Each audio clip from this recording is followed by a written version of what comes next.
Hey guys, what's up? It's Horn here, and so yeah, guys, this is gonna be probably my last video on the Last of Us Part Two. Well, well, depending on how long these lost levels are. But yeah, guys, in this one we're actually gonna be doing the Jackson party. Ellie nervously attends a party in Jackson. This level is presented in an unfinished pre-alpha state, reflecting its state when it was originally cut from the game. This level does not have spoken dialogue and only placeholder lines shown as subtitles. Okay. So yeah, guys, this is basically, for some reason they decided to cut this from the main game, which I really don't like. But yeah, let's do this.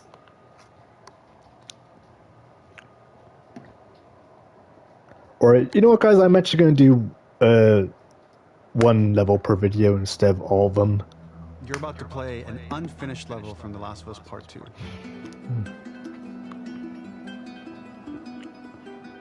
The reason we added this section is there are a few sequences, and we picked the 3 of the best ones, that we cut from the game. You know, often we build a game that's much bigger than what ends up being the final product.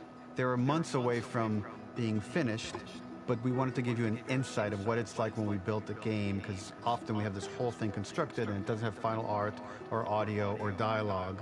And here you get to see the building blocks of what it's like when we first string a bunch of these levels together. This is the intro to the first deleted level, and this one is the roughest of the 3. We wanted to show more of how Jackson operates. So this is the festival where Ellie ultimately kisses Dina. This sequence would have come very late in the game as a flashback sequence while you're in the farm with Dina. And we wanted to show what is the rest of Jackson doing, and wanted to put on the stick, make it interactive. So you could see when you're outside, there are all these almost like carnival games that you can play. You could mix drinks, you could play with these kids that are playing a sort of clicker Marco Polo, sit down and listen to conversations. And all the different interactions were first or second pass, very, very early passes. The building blocks are there, but nothing is final. And ultimately, while we were very excited by this sequence, it's pretty fun and lighthearted. It just slowed things too much as we're barreling towards the end of the story at this point. So again, reminder, rough, missing audio, missing animation, missing gameplay tweaks, missing dialogue, but pretty representative of what it would have been. So enjoy. Yeah, thanks for cutting portions of the game, I guess. Yeah, guys, they really shouldn't have cut anything, really. Like, come on.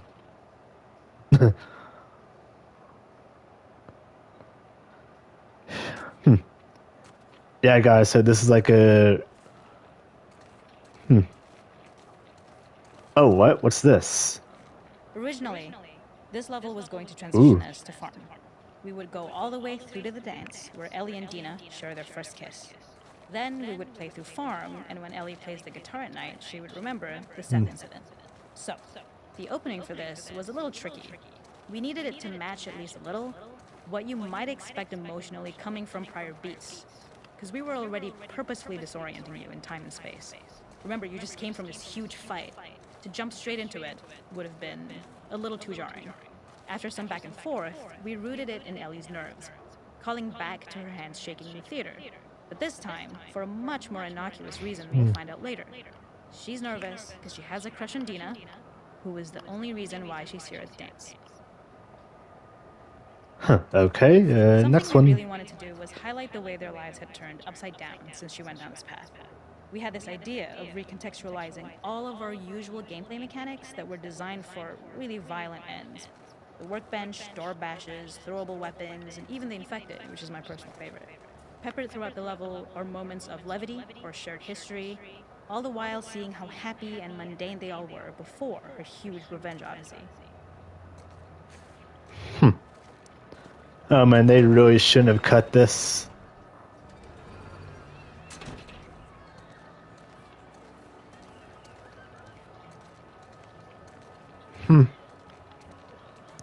It is not a festival without one of these throwing games. This one, of course, uses our throwable system where you're often chucking explosive things or stunning things, but for a more wholesome purpose, although some people take this game really seriously. A fun aspect of this is if you did well, you could win a toy here. Ellie would place it in her pocket. If you had done this, you'd find the toy with JJ, the baby, later back at the farm. When we cut this, the toy made it through anyway because it was so cute. It is the same one you see on the tracker at the farm. Ollie the elephant. Yeah, damn it, guys! They really should have like placed this like at the beginning of the game. You know, it'd be nice to like, you know, like have the story come full circle and all that. Like, it would be really cool. Like, yeah, guys, they really need to remake this like at least one more time, but with all these levels like fully finished and everything.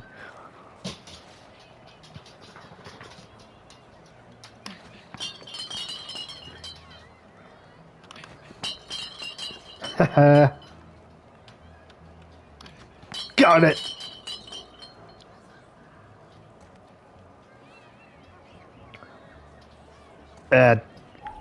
Whatever. The makeup artist is pretty simple. It's one of those little in-game scenes we peppered in to make it feel like Ellie had roots in the town. Hallie, our writer, mentioned that in her mind, an ex-girlfriend of Ellie's tattooed her arm to cover up her scar. So we figured this might be the only time you get to see that. We wanted to hint at it and allude to it and make it feel like there had been so much more that had been happening and so much more that Ellie threw away.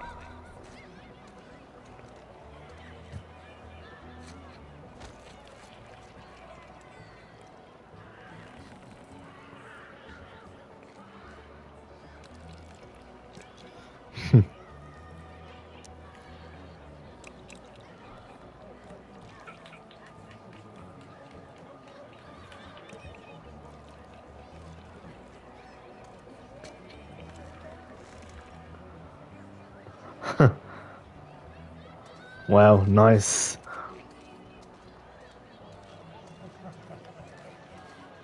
This is one of my favorite sections because I think that it achieves both the slice of life aspect of Jackson while also being a stark reminder of how dark the world that they live in really, really is.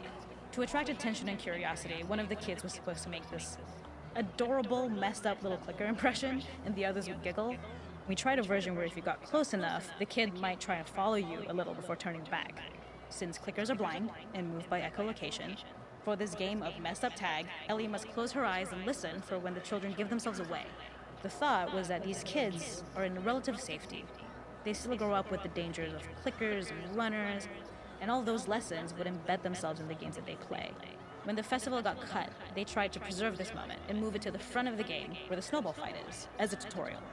However, being in the headspace of a clicker doesn't really teach you how to deal with them.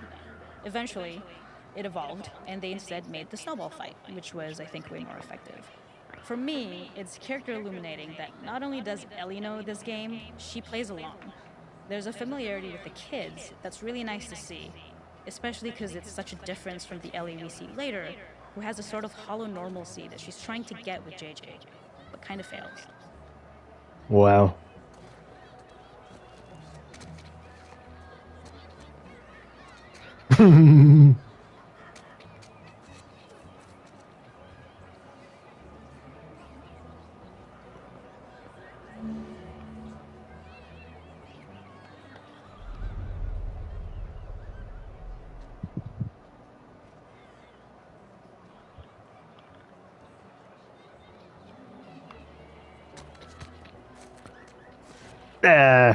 You got me.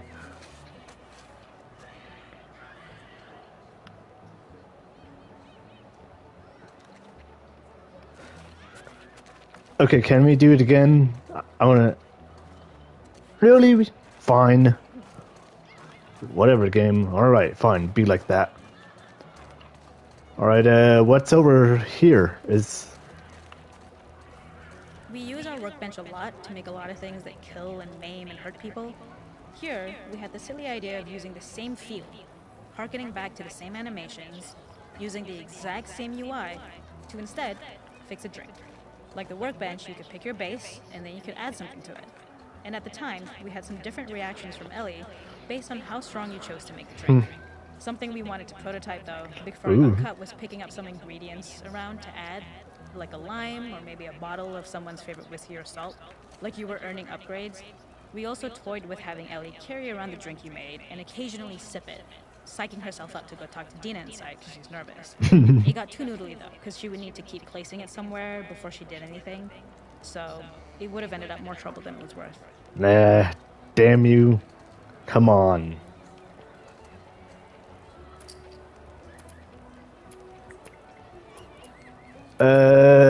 Bourbon, beer, tequila. Bourbon?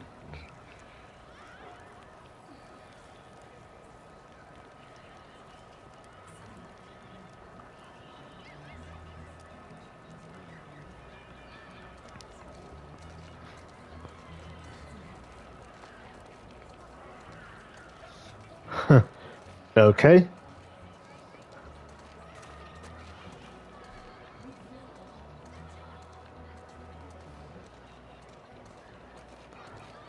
Oh, what's over here?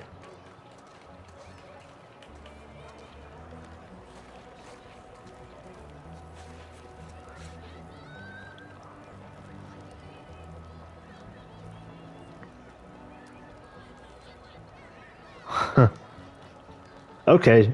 Yep. That's boring.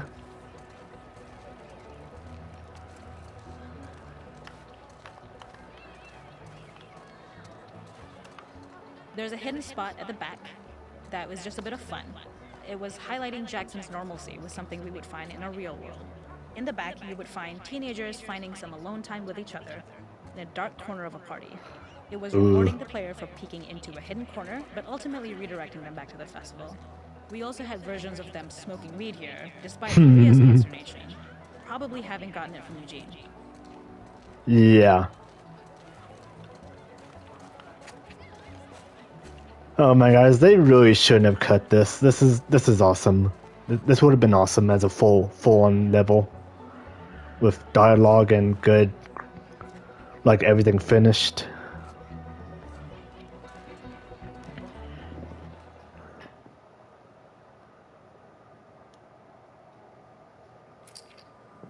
Okay guys, I'm actually gonna leave it here.